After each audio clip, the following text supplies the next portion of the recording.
Hello बच्चों, JEE Main 2024 का question first phase shift two moving coil galvanometer has 100 turns and each turn has an area of 2 centimeter square.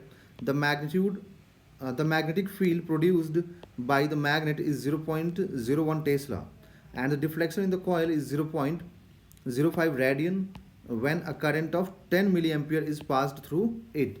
जब 10 milli ampere का current pass करेगा बच्चों किसी coil से, तो उस कॉइल में जो डिफ्लेक्शन आएगा वो 0.05 रेडियन आएगा। ठीक है, और उस कॉइल को किस मैग्नेटिक फील्ड में रखा गया? 0.01 टेस्ला मैग्नेटिक फील्ड में। एरिया दिया हुआ, टर्न्स दिया हुआ है। The torsional constant of the suspension wire is x into 10⁻⁵ newton metre per radian. The value of x, यहाँ पर x पूछ रहा है।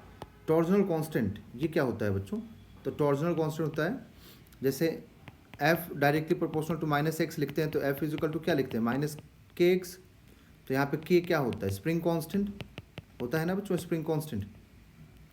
तो उसी टाइप से जब आप एंगुलर देखते हैं ऐसे जम, तो उसमें ये -θ पे डिपेंड करता है। तो टॉर्क इजिकल टू क्या आता है? -c θ। नेगेटिव साइन तो डायरेक्शन को रिप्रेजेंट करता है, ठीक है, कि अपोजिट में काम करता है टॉर्क एंगुलर डिस्प्लेसमेंट के।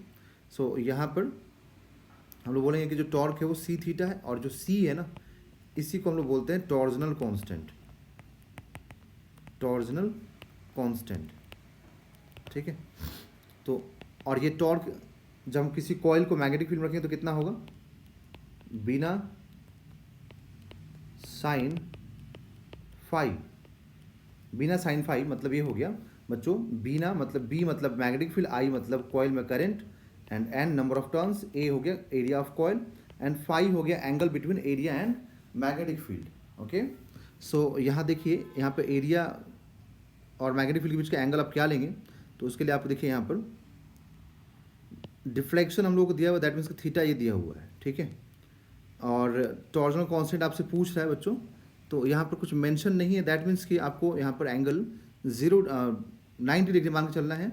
आपको ये मानना है कि जो कॉइल है, ठीक है, ये कॉइल एंड जो मैग्नेटिक फील्ड है, इस कॉइल के एरिया एंड मैग्नेटिक फील्ड आपस में परपेंडिकुलर है, ठीक है। ये आपको मान के चलना है, जब मतलब ये टॉर्क मैक्सिमम है, ठीक है। तो C आपको चाहिए तो आप लिखेंगे BIN अपॉन यहाँ से फाई आप 90 रख लीजिएगा अपॉन थीटा।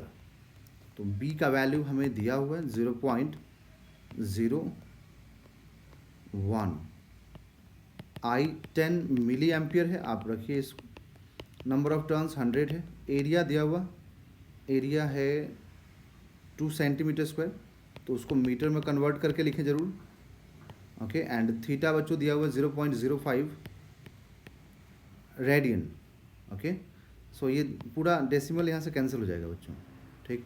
ये 30 इसका कैंसिल हो जाएगा, तो आपको यहाँ से क्या मिलेगा? 2/5, क्योंकि ओनली डेसिमल कैंसिल होगा, 5 तो रहेगा ही।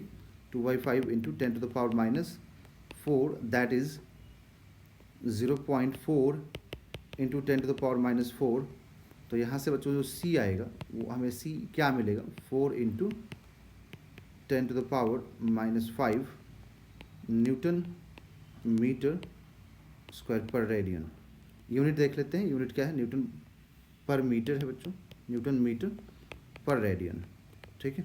तो यहाँ से जो आंसर मिलेगा, x का वैल्यू मिलेगा वो 4 मिलेगा।